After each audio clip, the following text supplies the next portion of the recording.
আজি এটা বিশেষ কাৰণত আমি এই সংবাদমেলত বহিবলৈ বাধ্য হৈছোঁ। আমাৰ 22 নং উত্তৰ বেতবাৰী জিপিৰ AIUDF দলৰ প্ৰাৰ্থী হাৱা বেগম আঞ্চলিক সদস্যা, তেখেতৰ মনোনয়নৰ ওপৰত তেখেতৰ হায়াৰ ছেকেণ্ডাৰী পাছ চাৰ্টিফিকেটৰ ওপৰত বৈধতাৰ প্ৰশ্ন আনি বিৰোধী প্ৰাৰ্থী উৰ্মি চৌধুৰীয়ে যোৱা 17 তাৰিখত নিৰ্বাচনী বিষয়াৰ ওচৰত এখন অভিযোগনামা দাখিল কৰে আৰু সেই অভিযোগনামাৰ ভিত্তিত দুয়ো পক্ষৰ কাগজ পাতি চাই তেখেতৰ অভিযোগ আৰু হাৱা বেগমৰ ডকুমেণ্ট চাই নিৰ্বাচন আয়োগে বিভাগীয় কৰ্তৃপক্ষই সেই অভিযোগ নাকচ কৰি হাৱা বেগমৰ যি মনোনয়নৰ বৈধতা ঘোষণা কৰে আৰু তাৰ প্ৰমাণপত্ৰটো হৈছে এইটো। দ্বিতীয়তে, তেখেতৰ এই বৈধতা ঘোষণাৰ লগে লগে আমাৰ যি আইডেন্টি কাৰ্ড, প্ৰাৰ্থীৰ যি আইডেন্টি কাৰ্ড হৈছে এইটো। আৰু এইবিলাক হোৱাৰ পাছতো 22 নং উত্তৰ বেতবাৰী জিপিত তেওঁলোকৰ ফালৰ পৰা নিৰ্বাচনত প্ৰচাৰ অভিযানত মানুহক আভুৱা ভৰিবলৈ, বিভ্ৰান্ত কৰিবলৈ তেখেতৰ বিৰুদ্ধে অভিযোগবোৰ তেওঁলোকে চলাই যায়। এইখিনিতে ক্ষান্ত নাথাকি তেওঁলোকে আৰু কিছুমান অপপ্ৰচাৰত লিপ্ত হোৱা পৰিলক্ষিত হৈছে। যোৱাকালি আমাৰ প্ৰচাৰ অভিযানৰ অন্ত পৰাৰ পাছতো, যোৱাকালি 4টা বজাত প্ৰচাৰ অভিযান অন্ত পৰাৰ পাছতো তেওঁলোকে উত্তৰ বেতবাৰী গাঁও পঞ্চায়তৰ মানুহক, ভোটাৰ ৰাইজক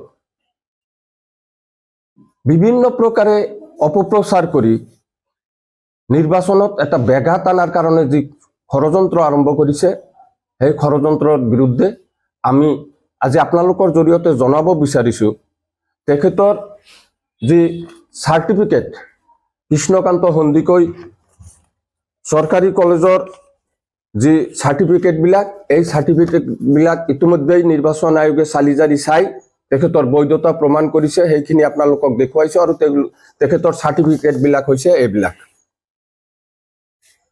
তাৰ পাছতো আজি তেওঁলোকৰ এইবিলাক কাৰ্যকলাপৰ বিৰুদ্ধে ইতিমধ্যে আমাৰ ফালৰ পৰাও আমি নিৰ্বাচন আয়োগৰ জৰিয়তে এই অপপ্ৰচাৰৰ বিৰুদ্ধে আমিও এখন অভিযোগনামা ইতিমধ্যে দাখিল কৰিছোঁ আৰু আশা ৰাখিছোঁ যে আপোনালোকৰ জৰিয়তে জনাবলৈ পাই আৰু ভাল লাগিল যে আমাৰ যাতে এই যে অপপ্ৰচাৰ, নিৰ্বাচনক ব্যাঘাত জন্মোৱাৰ যি অপচেষ্টা, এই অপচেষ্টা সম্পূৰ্ণভাৱে ব্যৰ্থ কৰি আজি বিভাগীয় কৰ্তৃপক্ষই এটা উচিত সিদ্ধান্ত লয় তাৰ আবেদন ৰাখিছোঁ। আৰু এইবিলাক আমি এতিয়া দেখিছোঁ যে এইবিলাক হৈছে সকলো উদ্দেশ্য প্ৰণোদিত আৰু ভিত্তিহীন যি অভিযোগৰ জৰিয়তে আজি উত্তৰ বেতবাৰী ভোটাৰ ৰাইজক বিপাঙত পেলোৱাৰ এটা অপচেষ্টা চলি আছে। মই আজিৰ এই সংবাদমেলৰ জৰিয়তে ভোটাৰ ৰাইজকো আবেদন জনাম, অহাকালি আমাৰ যি নিৰ্বাচন অনুষ্ঠিত হ'ব, ভোট অনুষ্ঠিত হ'ব, উত্তৰ বেতবাৰীৰ ৰাইজে যাতে শান্তিপূৰ্ণভাৱে ভোটত অংশগ্ৰহণ কৰে, এইখিনিয়ে আবেদন থাকিল। বেগমৰ বিপৰীতে যিজনী প্ৰাৰ্থী উৰ্মি চৌধুৰীৰ নেতৃত্বত, বিশেষকৈ কংগ্ৰেছ দলৰ নেতৃত্বত তেওঁলোকৰ ফালৰ পৰা আজি বিভিন্ন প্ৰকাৰে অপপ্ৰচাৰবিলাক চলাই আছে। যেনেকুৱাকে তেখেতক যোৱাকালি কোৱা হৈছে যে যোৱাকালি পুলিচে হাৱা বেগমক এৰেষ্ট কৰিছে, তেখেতৰ ঘৰত পুলিচে ঘেৰাও কৰি ৰাখিছে। এই ধৰণৰ অপপ্ৰচাৰবিলাক চলাই আছে তেওঁলোকে। উৰ্মি চৌধুৰীৰ নেতৃত্বত এই অপপ্ৰচাৰবিলাক চলাই আজি উত্তৰ বেতবাৰীবাসীক যি বিভ্ৰান্ত কৰাৰ কাৰণে অপচেষ্টা চলি আছে, ইয়াক আমি ঘৃণনীয় আৰু উদ্দেশ্য প্ৰণোদিত বুলি ভাবোঁ। আৰু এই ঘৃণনীয় কাৰ্যক আমাৰ ফালৰ পৰা আমি ধিক্কাৰ দিছোঁ। ভোট ৰাইজে দিব, এই ভোট যাতে শান্তিপূৰ্ণভাৱে অনুষ্ঠিত হয় আমি তাৰে কামনা কৰিছোঁ। এই সংবাদ বন্ধুসকলক মই ধন্যবাদ জনাইছোঁ। আপোনালোকে জানে ইতিমধ্যে পঞ্চায়ত নিৰ্বাচনক কেন্দ্ৰ কৰি হাৱা বেগমক লৈ হাৱা বেগমৰ ডকুমেণ্টছক লৈ আপত্তি জনাইছে কংগ্ৰেছৰ যি কেণ্ডিডেট সেই কেণ্ডিডেটে।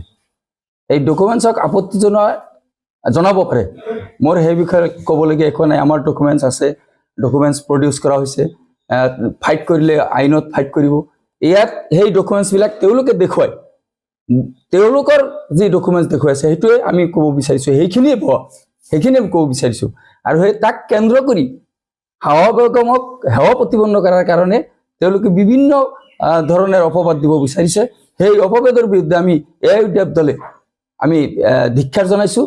আৰু অহা পঞ্চায়ত নিৰ্বাচনৰ অহা 7 তাৰিখত একেবাৰে শান্তিপূৰ্ণভাৱে আমাৰ ভোটাৰ ৰাইজক আমি আহ্বান জনাইছোঁ যাতে শান্তিপূৰ্ণভাৱে যোগ্য ব্যক্তিক ভোট প্ৰদান কৰে, তাৰ কাৰণে আমি আহ্বান জনাইছোঁ।